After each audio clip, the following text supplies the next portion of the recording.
The torchlight trembled across the stone walls of the old castle, its flame flickering like a heartbeat against the jagged scars of centuries. Shadows writhed in the corners, stretching long and skeletal across the floor, and for a moment, the hall seemed alive with whispers that belonged to another age. Dust motes danced in the amber glow, caught in the hush of a place that had long forgotten laughter, forgotten warmth, and forgotten mercy.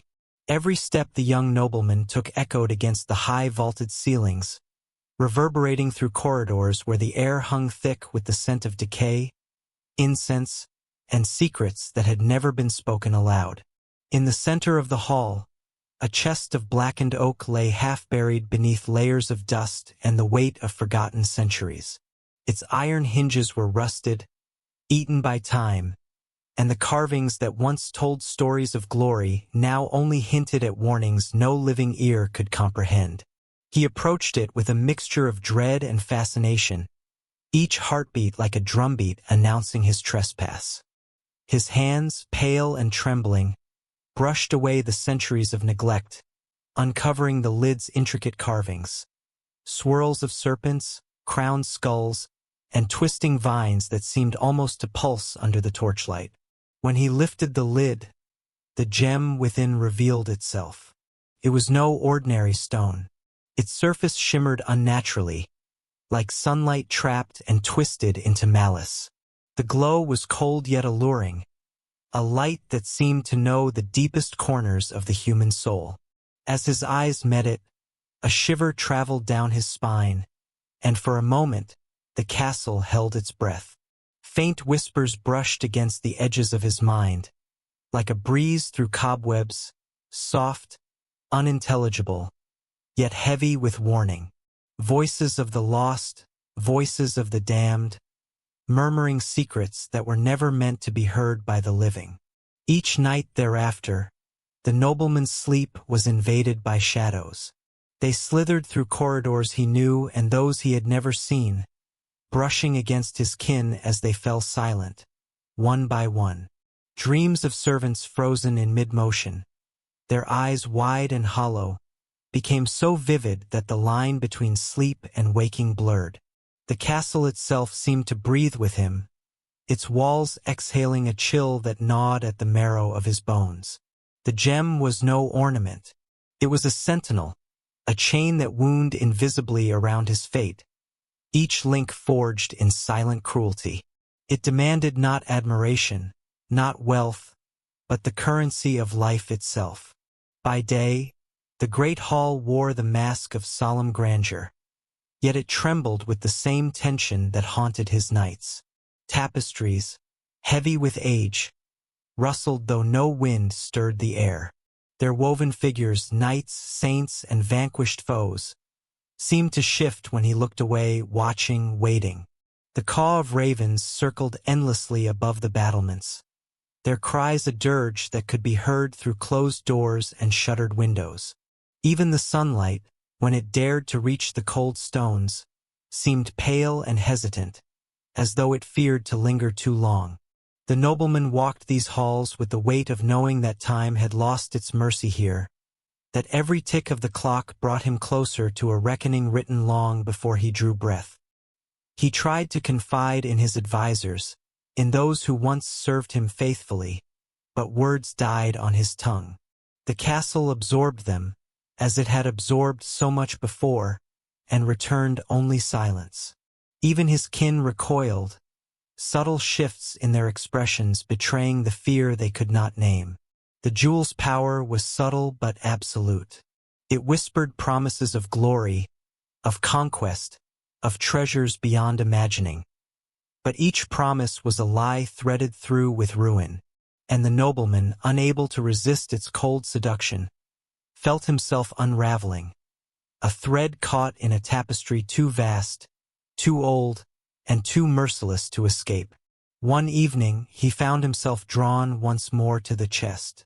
The flame of his torch danced erratically, casting the gem's light in fractured beams across the floor.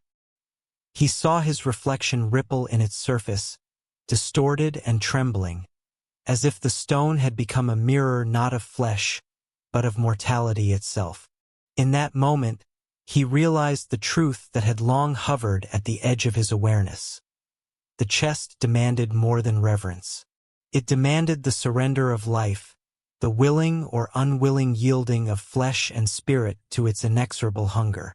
The nobleman's hands faltered, hovering over the gem, and in the silence, the hall seemed to sigh, an ancient, knowing exhalation that carried the weight of countless souls consumed in similar folly. Night after night, the castle became a stage for slow, unrelenting despair. Shadows crept along corridors like ink spilled on stone, reaching for those who dared step too close to the cursed treasure. Servants vanished or were found staring blankly into walls, eyes wide with unspoken terror. Even the nobleman's reflection in the mirrors seemed to lose substance, a fading echo of a life once vibrant. Each day, the gem's glow grew colder, and with it, the chill in his bones deepened. He began to understand, with a terror that had no words, that some riches were not meant for hands, but for graves. One midnight, under a frost-laden moon that bathed the battlements in silver sorrow, he wandered the halls alone. The wind cut through the stones like a whisper of steel, and the cawing of the ravens rose in a chorus of grief. The tapestries seemed to lean closer, their figures murmuring silent counsel, urging him to flee or submit. The gem called to him, a voice both beautiful and monstrous, offering visions of dominion, of kingdoms bent to his will. But each vision carried the stench of decay, the inevitability of death. He realized then that fascination was fatal, that the allure of the chest was a trap meticulously laid, a lesson in the price of desire. In a trembling hand, he reached again for the gem. Its surface shimmered like liquid shadow, and in that trembling reflection, he saw the countless faces of those who had come before him, all caught in the same cruel grasp. Their silence was louder than any cry, a testament to the mercy the castle withheld. The nobleman understood that the treasure was not merely cursed. It was a sentinel, a judge, and an executioner, binding the living to the weight of history, of greed, of ambition left unchecked. And as he stared into the stone, he knew that nothing could break its hold, save for surrender. Not of gold, not of power, but of the life it demanded. The castle, ancient and unyielding, held its secrets tight. Its walls, lined with the memories of centuries, seemed almost to pulse with the understanding of every folly committed within. The nobleman's breath fogged in the cold air, and for a moment, the world outside ceased to exist. Only the gem's unholy light remained, unwavering, eternal. He stepped back, his mind a maelstrom of dread and reverence, and in the reflection of the stone, he glimpsed not himself, but a warning, a silent echo of mortality, a whisper that life itself could be claimed for the vanity of desire. And so, as the frost-laden moon climbed higher, casting its pale gaze upon the battlements, the castle slept in dreadful anticipation. The nobleman withdrew, leaving the gem untouched yet ever-present, a sentinel of doom poised between the living and the dead. Shadows twisted in the corners, and the wind through the battlements carried the caw of ravens that seemed almost to laugh. The chest of blackened oak remained, a vessel of despair, its carved curves a reminder that some treasures were meant to remain untouched, and that some fates were sealed long before the hand of man reached for them. In that silence, the story lingered, a caution, a whisper, and a prelude to the terror yet to come. Beneath the vaults of a monastery abandoned to time, silence hung heavier than stone. Shadows pooled in the corners, thick and black, as if the darkness itself had weight, pressing against the cracked walls. A single silver chalice rested atop an altar of fractured marble, its surface etched with runes delicate and alien, a script that no monk, living or dead, could claim to understand. Candle smoke coiled lazily upward, carrying the scent of mildew, damp earth, and prayers that had long since been swallowed by dust. It was a scent that spoke of devotion turned to nothing, of hope dissolved into shadow. A scholar, guided by whispers of miracles, stepped cautiously into the nave, his boots stirring motes that danced in the dim light. The air around him felt dense, almost viscous, and with each step he took, a faint pulse thrummed beneath the stones, a rhythm that seemed not his own. His fingers, trembling with both curiosity and fear, hovered over the chalice before finally closing around its cold, smooth surface. The chill seeped into his bones, threading through marrow and sinew, as though the cup drank not just his touch but something deeper, more essential. As he lifted it, the monastery seemed to exhale a slow, mournful sigh. Bells tolled in the empty nave, echoing from towers that no longer bore living hands to ring them. The scholar froze, breath caught in his throat. He swore he could feel eyes upon him, countless and unseen, flicking across his skin like invisible fingers. Each heartbeat grew louder, each echo of the bells a dirge. He brought the chalice to his lips, and the first sip burned like winter's wind, cutting through warmth and light alike. In that instant, visions flooded his mind. Blackened fields under a sunless sky, children clutching bellies swollen with hunger, and the silent, unending wail of the dead. Outside, villagers began to sicken. A distant hamlet first, then another, the plague creeping like smoke through thatched roofs and narrow streets. Their bodies twisted in agony, eyes clouded with fear and despair, as if the chalice had drawn life itself to sustain its beauty. The scholar's hands shook violently, tracing the filigree of the cup again and again, seeking answers in the curves of metal that promised only more questions. Faith had curdled into obsession. Devotion had become a hunger. The chalice, once a vessel of prayer, now demanded tribute in the currency of pain. He stumbled into the crypt, the stone floor slick with moisture and shadow, the air so cold it stole the warmth from his breath. Here, in the depth beneath the monastery, the chalice gleamed as though aware of its own lure, silver edges glinting in candlelight that should not exist. Whispers curled around him, soft and insidious, carrying the memory of an abbot long dead, a man whose devotion had been twisted into wrath. The scholar understood then. This was not holy power, not mercy. It was vengeance, patient and eternal, waiting for the next hand bold enough or foolish enough to reach out. He sank to his knees, the chalice trembling in his grasp. His mind reeled with the faces of the afflicted, the villagers writhing in silent torment, and he realized that every act of desire, every yearning for power or revelation, bore a cost. The monastery, abandoned to time, had become a vessel itself, and he, a fleeting intruder, had become its conduit. Candle flames flickered as though in agony, smoke weaving like a serpent through the cold air, carrying with it the whispers of the dead. For hours, or was it days? He sat there, lost between visions and reality, each sip dragging him deeper into a labyrinth of memory and wrath. He could hear the stones beneath him pulse, heartbeat to heartbeat, and he understood that the chalice measured more than thirst.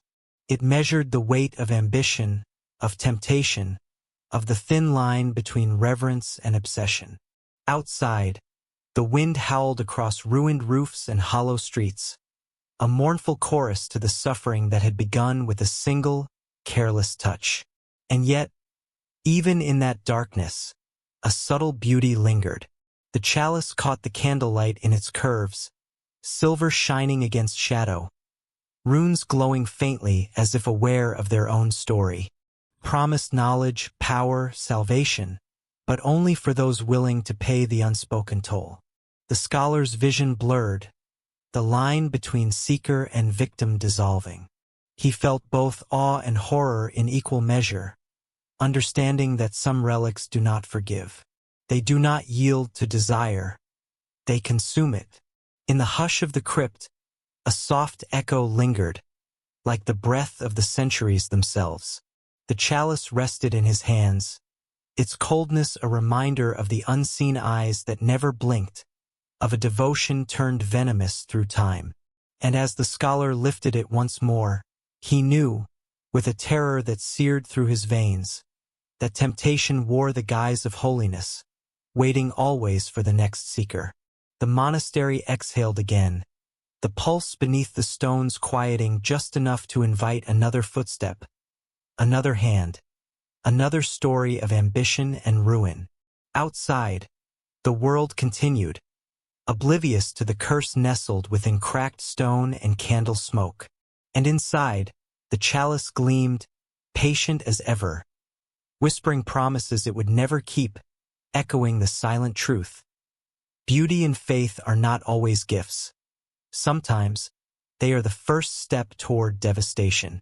The scholar rose, shaken but compelled, the weight of the silver cup tethering him to history's shadow, as if the monastery itself had chosen him for the next chapter of its dark, unending tale.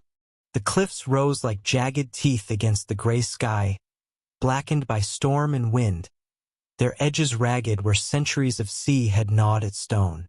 Rain lashed sideways, stinging flesh and drenching cloaks, carrying the cold salt of the northern waters into every fold and seam. Somewhere below, the surf screamed against the rocks, a cacophony of foam and fury that seemed to whisper secrets meant only for the dead.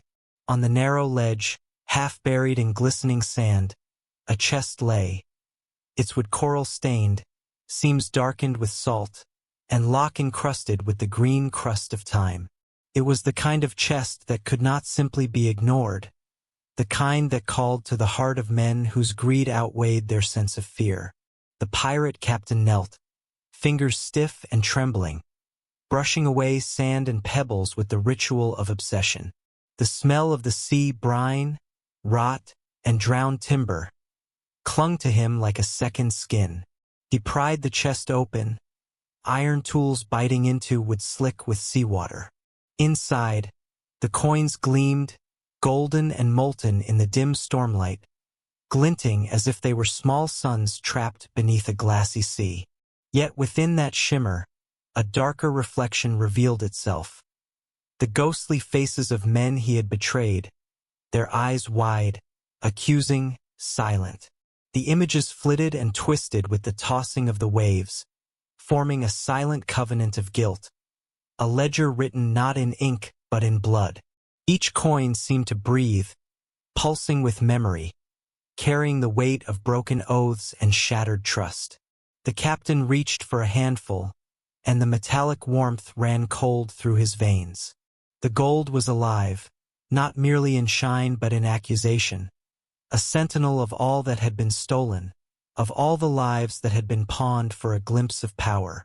Around him, the wind whispered like a congregation of mourners, and the cliffs seemed to lean closer, eavesdropping. He could almost hear the drowned sailors' voices, carried on the mist, murmuring of debts unpaid, of promises shattered upon the decks of faraway ships. By nightfall, the crew moved like shadows themselves, silent, unnerving. They spoke in hushed tones of strange occurrences. Ropes that tightened without hands, knots that bound as if by invisible fingers, whispers that slid along the planks like serpents. One by one, lanterns flickered out, the oil inside consumed by some unseen hunger. Above, the rigging groaned, the masts twisting and shivering, as though the ship itself had become a living witness to the greed that pulsed in the captain's chest. The men's eyes darted to corners that held nothing yet seemed full of watching shapes. Fear was no longer a shadow behind them. It was a weight pressing on their ribs, making their breath shallow and rapid. That night, the captain awoke alone. The storm had eased, leaving a cold, shivering quiet in its wake. He blinked against the lantern light, and his heart stuttered. The chest, once manageable in size, now sat heavier, as though swollen with unseen mass. He tried to lift it, but the weight pressed down like the very ocean had poured itself into iron and wood. Each heartbeat seemed to thrum in time with the chest, each thump echoing the agony of those he had wronged. He stumbled back, chest heaving, a whisper escaping his lips, an apology he did not feel ready to voice, a plea that would find no answer. Outside, the waves roared, no longer at the cliffs but as if they had risen to claim him personally. The salt spray clung to his hair and beard, dripping into his eyes, stinging, blinding. Somewhere in the dark, a gull screamed, a single note of warning, carrying through the night air like a bell tolling for the guilty. He looked at the gold again. It seemed to have multiplied, coins spilling over the rim, heaped into small, trembling mountains. Each piece carried the warmth of a human heart, each a memory of blood spent for ambition, each whispering a truth he had long denied. Wealth is never free, and no treasure comes without cost. He knelt, trembling, and ran his hand across the coins.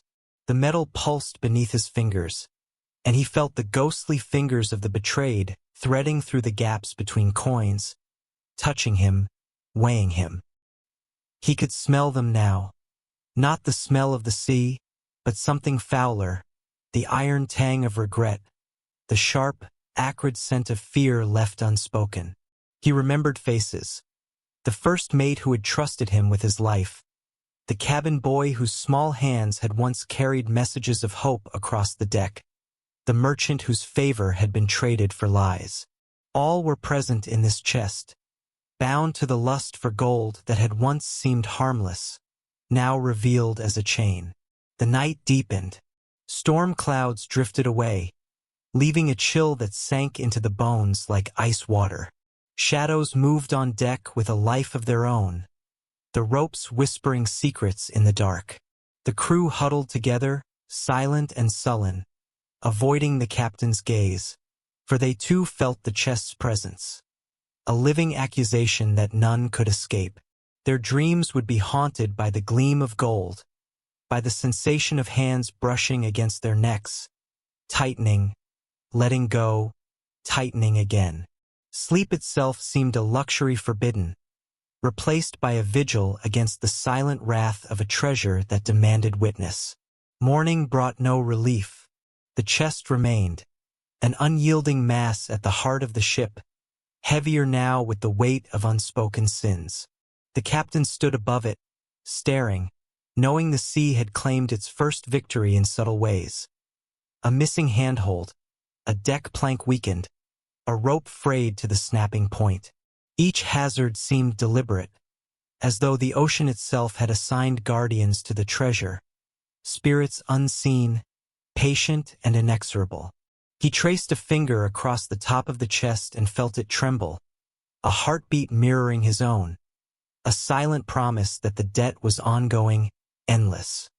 He understood then the cruel poetry of the chest. It was never merely gold. It was punishment, memory, and fate intertwined. Each coin held a soul. Each glint reflected a betrayal. Each shimmer a silent sentence. The treasure had chosen him not for his cunning or bravery, but for his willingness to gamble with human lives, for the moments he had stood on the edge of loyalty and cast men aside for his own gain. The chest did not belong to him. He belonged to it now. And the sea, the relentless, eternal witness, would see that its claims were honored.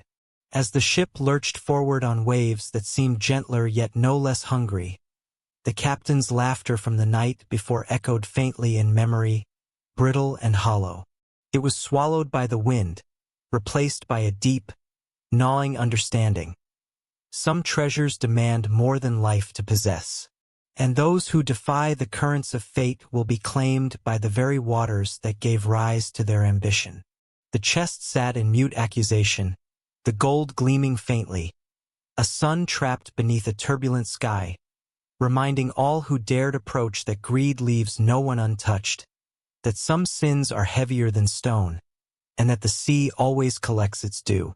The ship sailed on, carrying the weight of gold and guilt alike, cliffs fading behind like the last remnants of a dream, the horizon uncertain, a vast expanse where the storm could return at any moment. And somewhere, deep within the chest's glimmering heart, the first whispers of reckoning stirred, promising that the journey was only beginning, that the cost of ambition was not yet fully paid, and that the sea, patient and eternal, would see to it. The chamber breathed a cold, forgotten air, thick with the weight of centuries. Shadows clung to the vaulted ceiling like cobwebs spun from dusk, trembling in the flicker of a single torch left burning by some long-departed hand. In the corner, where the stones drank darkness, a suit of armor sat upon a stand, silvered in a way that made it almost alive. Dust lay across its surface like a pale shroud, yet when the torchlight struck its breastplate, it gleamed with a spectral intensity, as though eager to reveal the stories etched into its metal. The room was silent, but the clang of steel in memory resonated within those walls, an echo that seemed to wait for someone to stir it awake. A young squire, trembling with the audacity of hope and the recklessness of youth, stepped forward. His fingers, calloused from training yet untested by real war, brushed against the leather straps. They groaned under his touch, protesting centuries of neglect, and the smell of iron rose into the chill of the air, mingling with something older, rot, sweat, the ghosts of countless battles. Legends had woven themselves around this armor like ivy. They spoke of a knight, noble once, who had traded loyalty for ambition, betrayal for power. The court's sorcerer, they whispered, had cursed him in the end, binding his essence to the steel so that no flesh could wield it without consequence. The squire lifted the helm with hands that were already damp with anticipation. Frost seemed to creep along his spine, tendrils of cold that traced the hollow of his neck and settled into his chest. He placed the helm over his head, and the world tilted. The air grew heavier, filled with whispers only he could hear, voices thick with accusation, laced with the bitterness of betrayal. Footsteps tapped where no one should have walked, skimming across stone floors that had not borne living feet in generations. He could feel them press close, the restless dead circling, murmuring truths that were better left unspoken. Breath caught, he tried to draw it deep, but the armor weighed upon him with more than metal. It pressed against his shoulders, a cold assertion of history, of sins witnessed and unpunished. Each joint, each plate, seemed to memorize his movements, reshaping his posture, his instinct. The squire's own heartbeat faltered as if learning a rhythm older and stranger than his own. In the visor's mirrored steel, his eyes met a reflection that was no longer his. Gaunt, hollow, unmoored, he saw a stranger inhabiting his frame, a presence not given lightly, a will that reached across centuries. Time became strange inside that chamber. The torch's flame danced and dimmed, shadows lengthened and shortened like breathing creatures. The squire moved, yet each gesture felt preordained, each step a line written before he was born. And in the stillness between movements, he heard the echo of battles that had never touched him, cries of men whose lives had been sacrificed to pride, to ambition, to folly. He understood the cost of power, of ambition untempered, and yet the armor offered a thrill, intoxicating, seductive, as though it whispered that mastery was possible, if only one surrendered wholly. Outside, the wind began to stir, rattling loose stones on the battlements. Crows wheeled above, black against the fading stars, their cries sharp and prophetic. The sound carried into the keep like a knell, a herald of what had been claimed. The squire, bound now to the armor, felt the pull of centuries tug at his soul. Each breath he drew was no longer simple air. It was a contract with shadows, with the unforgiven, with vengeance that had lingered too long. He raised a hand, and it moved with deliberation that was not his own, fingers stretching as if to caress the memory of swords, of betrayal, of blood spilled in moonlit courtyards. In the quiet, the chamber seemed to lean closer, stones pressing in, listening, waiting. And yet, despite the suffocating presence of what he had become, a small, stubborn spark flickered within him, the squire's own fear, the last thread of humanity that knew the wrong from the right. It pulsed faintly, a heartbeat caught between surrender and defiance. Outside, the toll of invisible bells drifted through the cold night, a rhythm that spoke of endings and beginnings, of debts unpaid and destinies rewritten. By dawn, the transformation was complete. The young man who had entered the keep was gone, absorbed into the armor's long memory. His shadow, cast against the stones, no longer moved freely. It followed the cadence of the steel, a marionette of history's vengeance. And in that moment, when the first pale light of morning spilled across the battlements, the squire understood a truth older than kingdoms. Power without caution is never free. It is a vessel, and the armor, patient beyond imagining, had been waiting for centuries for its next bearer, its next echo, its next sin. A crow lifted from the wall, wings beating against a sky that promised nothing but the relentless march of days. The wind carried its cry, sharp as steel, across the empty courtyards. And in that sound, the squire, now bound in ghost and metal, heard the unspoken promise of the future. That the line between man and history, between choice and destiny, was thinner than the edge of a dagger. A chill hung in the air, thick and ancient, seeping from the stone walls of the Norman manor. In the dim light of a single flickering candle, a tapestry swayed, though no breeze stirred. Its threads of gold and crimson, frayed and dulled with centuries, depicted kings and battles, triumphs and betrayals, a history embroidered into cloth. Yet, even in decay, it seemed alive. Its figures moved in subtle, impossible ways. An elbow shifted, a crown tilted, an eye glimmered, not with the reflection of light, but with a life of its own. The lady of the house, drawn by a mix of reverence and unease, approached. Her fingers brushed the roughened surface, tracing the raised patterns as if she could feel the pulse of the past beneath her skin. Each thread hummed faintly beneath her touch, a vibration she could not explain, a warning she did not yet comprehend. She leaned closer, inhaling the musty scent of old wool, mingled with dust and candle smoke. The kings on the tapestry seemed to notice her gaze, their stitched eyes glinting faintly, accusingly, as though she had trespassed into their eternal court. That night, the house exhaled its ancient secrets. The stone floors groaned under invisible weight, and shadows, long and dark, stretched like fingers across the walls. The servants, who had been tucked safely into their chambers, were nowhere to be found by dawn. Whispers slithered through the corridors, barely audible, fragments of conversations that had never been spoken, threats and betrayals murmured in tongues older than the manor itself.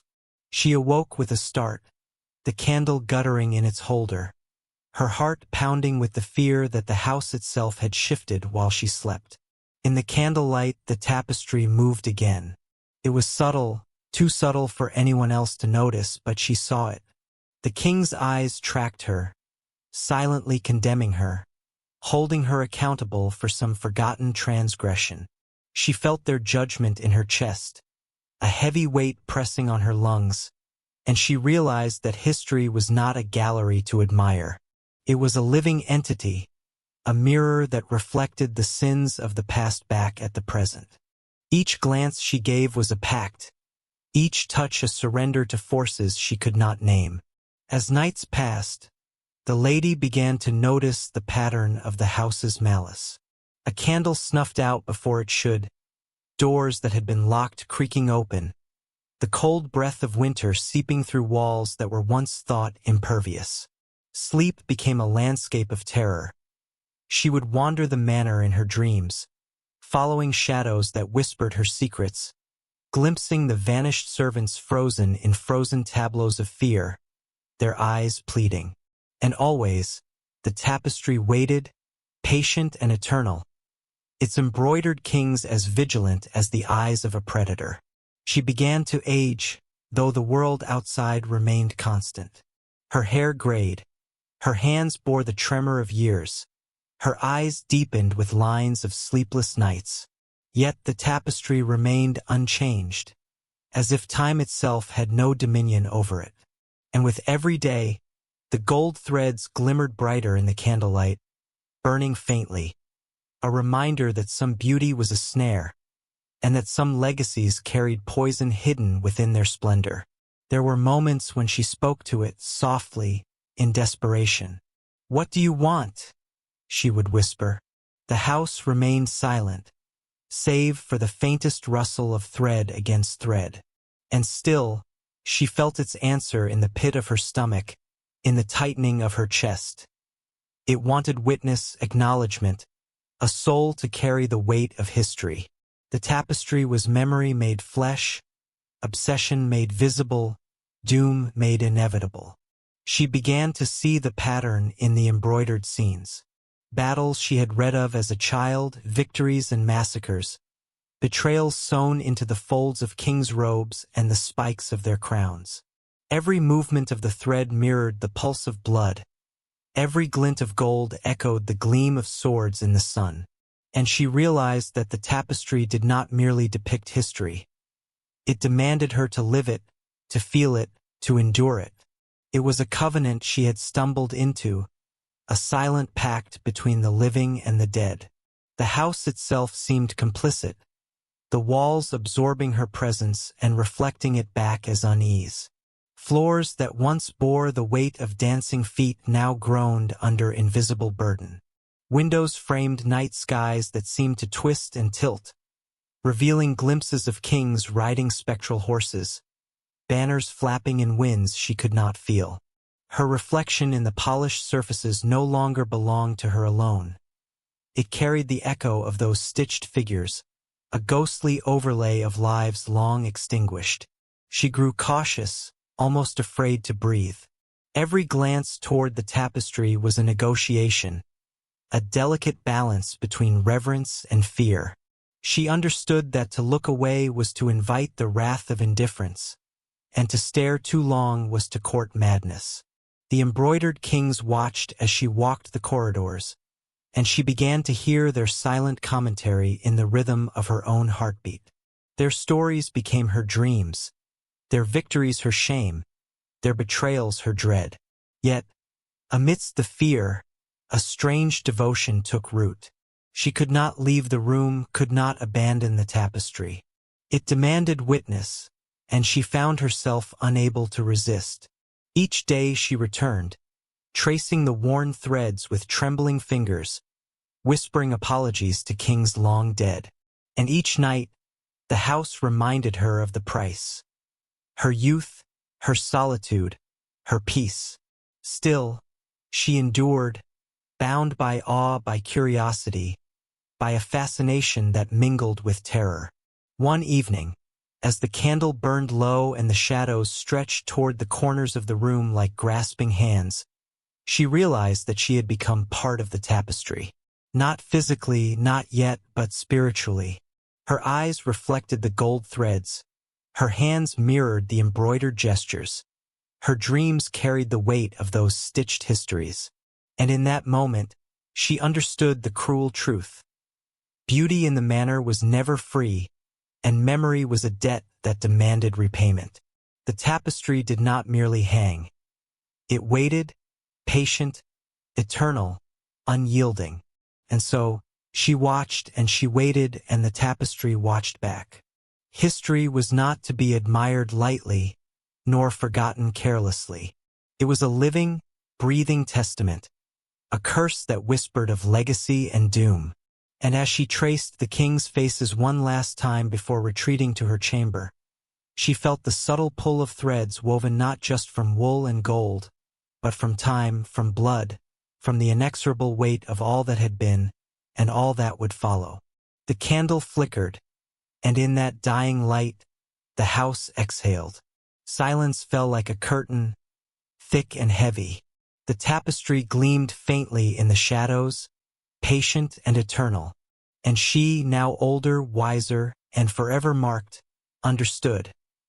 Some legacies were never meant to be touched, only to be witnessed. And even then, at a cost she could scarcely imagine. The chamber was small and suffocating, lit only by the trembling flame of a single candle. Shadows stretched long and crooked across the walls, caught in a dance with the smoke that clung stubbornly to the low ceiling. On a velvet cushion, blackened with age and neglect, a small, carved box rested as if it had been waiting for centuries. Its wood was cold to the touch, slick with the faint residue of fingers that had long since turned to dust. The scent of dried herbs clung to the air, a sharp, pungent note beneath the heavier odor of candle smoke, and beneath both lingered the metallic tang of iron, an aroma that spoke of blood, of old wounds, of lives spent in pursuit of something forbidden. Inside the box, resting as though it had always known its purpose, lay a necklace of tiny stones. Each one glowed with a deep, unyielding red, like embers trapped in winter frost. They were carved with symbols that whispered of times before memory, before kingdoms rose and fell, before the first chronicler put pen to parchment. The markings seemed to shift under the eye, rearranging themselves into words unspoken, messages that reached not the mind but the marrow. The apprentice, young and untested in the ways of desire and dread, leaned closer. His hand trembled, a pulse of fear and fascination coursing through his veins. He picked up the necklace, and the moment his fingers brushed the cold, polished stones, the chamber shivered. A subtle vibration ran through the air, like the exhale of something immense and unseen. Doors groaned as though weighed down by invisible bodies, hinges squealing in protest. The shadows along the walls writhed, forming shapes that were almost faces, mouths open in silent screams.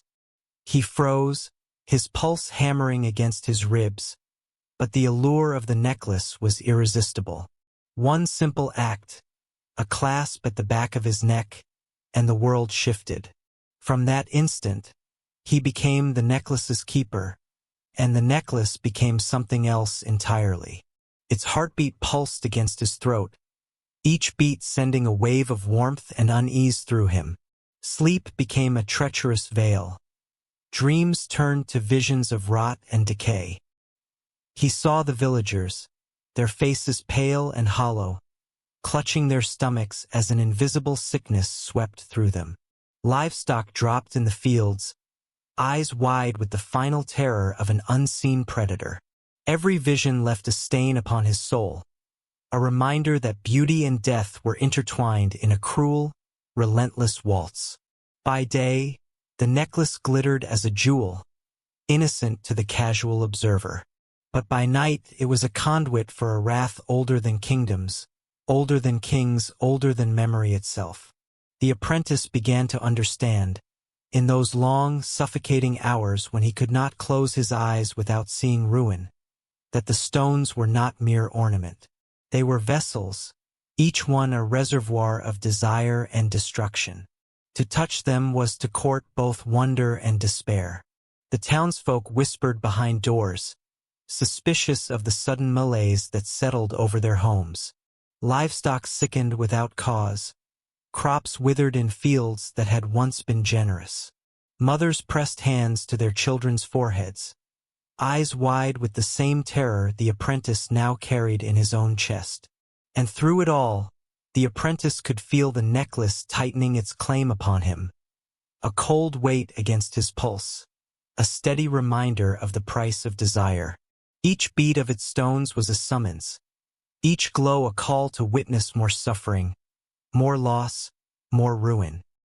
He began to hear them, voices, faint and terrible, emanating from the walls themselves. Whispers of those who had perished in pursuit of the necklace, who had believed themselves clever or deserving. Their words were a symphony of warnings and curses, repeating in endless cycles, echoing across the wooden beams and stone floors. They spoke of greed, of hubris, of a beauty that devours rather than sustains. At first, he tried to resist, clutching at his reason like a talisman, but the whispers burrowed into his mind, into the spaces between thought and feeling, until resistance seemed futile. The apprentice's reflection became a mirror not just of flesh and bone, but of history itself. In the dark gleam of his eyes, he saw the faces of those who had come before him, merchants, wanderers, thieves, all drawn to the box and lost to its seductive pull.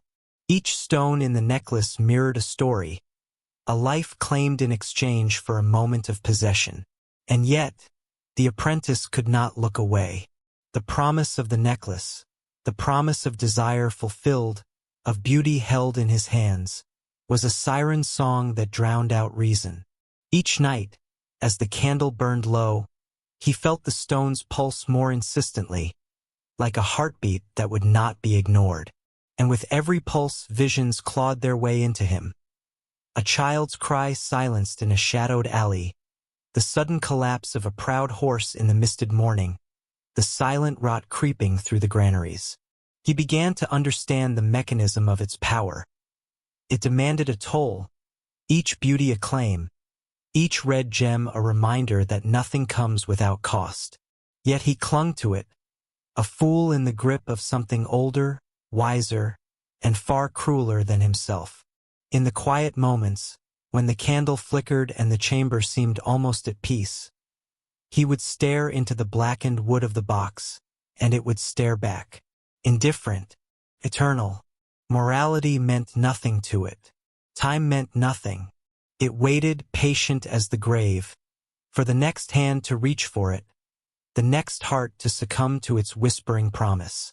And in those moments, the apprentice realized that he had not discovered the necklace. The necklace had discovered him. He began to see the world differently, through the lens of its relentless hunger. Shadows held new meaning, each one a warning or a promise. The wind through the town's alleys carried the faint echo of the lives it had taken, a symphony of fear, loss, and inevitability. Even in his brief moments of solitude, when he sought to rid himself of the growing sense of dread, the stones glimmered beneath his collarbone, their red pulse a constant drumbeat that reminded him he was no longer a boy in a merchant's shop. He was a witness, a keeper, a bearer of something that could never be contained. And still there was a lure.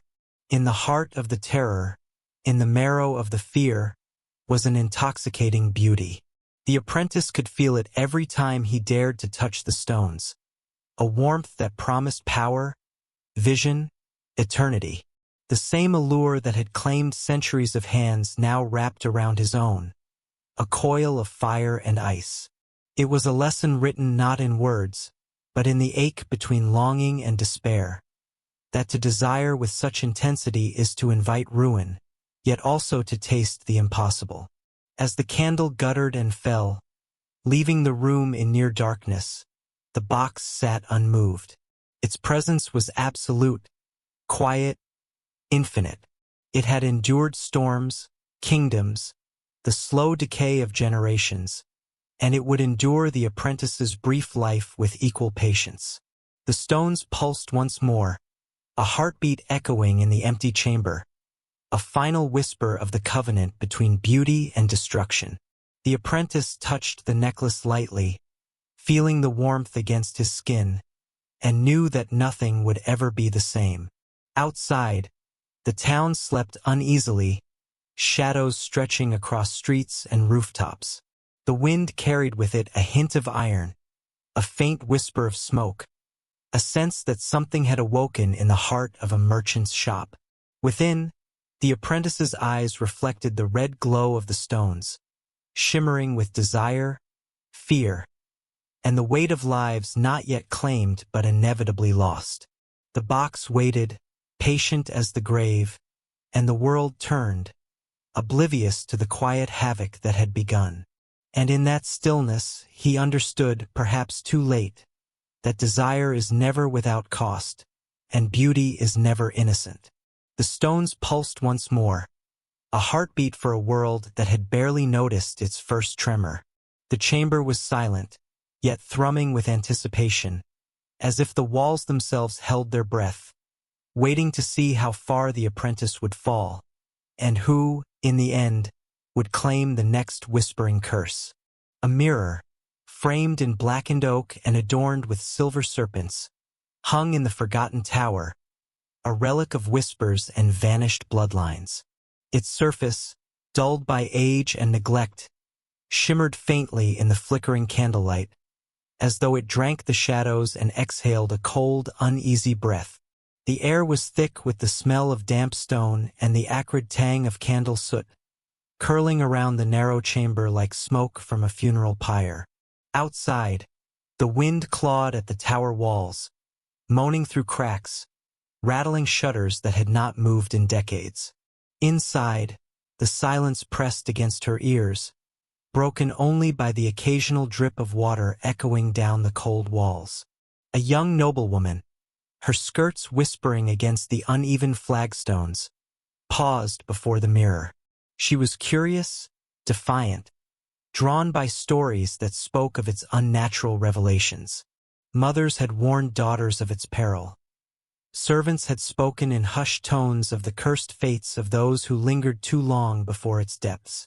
And yet, she leaned forward, her reflection trembling in the wavering light. For a heartbeat, the glass was still, but then the eyes that met hers were not her own. They were older, lined with suffering, glinting with secrets and regrets not yet hers to bear. She reached out, fingertips hovering over the mirror's surface, and it shivered beneath her gaze, as if aware of her intrusion. She saw not herself, but a tapestry of misfortune. Brides who never bore children, heirs who vanished in the night, whispers of betrayal that seeped through generations like poison. Each life had left a scar upon this glass, invisible yet etched into the soul of its surface. Night after night, the mirror called her name in a voice soft, almost intimate, promising understanding in exchange for loyalty, devotion, a surrender yet undefined. The temperature in the tower dropped. Candle flames wavered, stretched into thin, elongated shadows that danced across the walls like wraiths. She shivered, not from cold, but from the weight of unseen chains winding around her heart, tightening with each breath. The serpents on the mirror's frame shifted imperceptibly, their silver scales gleaming, eyes alive with intent. Each hiss of the wind beyond the tower seemed to echo within the glass, carrying fragments of every whispered curse, every stolen secret of the mirror's keepers. She could not look away. The mirror offered no solace, only truths that clawed at the mind. A wedding feast dissolved in shadow before her eyes. A child's laughter fell silent into oblivion. A hand reached for a beloved, only to find emptiness. It was not merely reflection, it was revelation. She saw herself not as she was, but as she could become, as history might demand she become. Each vision was a lesson in the cost of curiosity. Each glance a promise that some doors, once opened, could never be closed. Her heart thundered in the hollow of her chest. Fear prickled along her spine, yet a strange hunger lingered there too. A need to know, to witness, to understand the hidden geometry of destiny that the mirror displayed. She whispered her own name into the silence, testing its echo, and the glass answered, rippling with faint silver waves. She saw her own reflection fracture, multiply, until 1,000 eyes stared back, each one a fragment of every soul who had lingered too long, each one a warning cloaked in the guise of prophecy. Days passed, though the tower had no clock, and with each nightfall the whispers grew stronger. They spoke not only in words, but in images and sensations. The weight of grief, the sting of betrayal, the hunger of a heart tethered by invisible chains. Sometimes, she would see herself smiling, laughing with a loved one, only to watch the illusion dissolve, leaving emptiness where warmth had been. At other times, the mirror offered cruelty thinly veiled as wisdom. The promise of knowledge, yes, but only through submission, only through a relinquishing of her own will. The noble woman began to understand the rhythm of its torment. Candlelight was her only companion, its flicker a heartbeat in the darkness. The serpent's eyes glimmered like molten silver, tracking her movements, judging her resolve. She reached for the glass again, and this time it quivered beneath her touch, cool as ice, pulsing with something almost alive. Her own reflection leaned closer to her, yet it was no longer a twin. It was an echo, a shadow, a specter of all who had come before. The mirror demanded more than sight. It demanded surrender, devotion to a vision that was not hers, yet threatened to consume her entirely. And then, in the silence between heartbeats, she heard a voice. Not her own, but unmistakably hers, twisted, fragmented. Do you see now? Do you understand what lies beyond desire? The candle guttered, throwing the chamber into sudden darkness. In that blackness, she felt the serpent's coil and tighten around her soul, not in malice, but in expectation. She was to become a keeper, or she was to be lost, folded into the mirror's endless gallery of regret. By the final candle's end, she understood the cruel geometry of temptation. Some curiosities were not meant for mortal eyes. Some mirrors did not reflect, but consume. The blackened oak and silver serpents were not mere adornment. They were guardians of a truth too heavy for flesh and blood.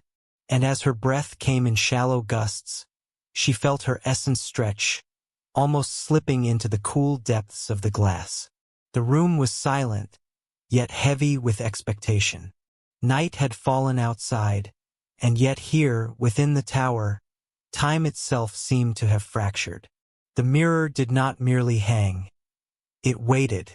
It waited for devotion, for understanding, for the surrender of the self. She stepped back, trembling, aware now that knowledge was never free, and that some revelations came with chains unseen yet heavier than iron. Her reflection lingered a moment longer, eyes pleading, warning, claiming, and then it stilled, leaving only the faint shimmer of silver in the blackened oak frame. She did not turn away. She could not, for in that tower, in that room, in that fragile flicker of candlelight, she had glimpsed eternity, and eternity had gazed back, patient, unyielding, and hungry. The mirror waited for her again tomorrow, as it had waited for all who had dared, and the serpents on its frame coiled once more, alive with the knowledge that curiosity, once claimed, is never relinquished lightly.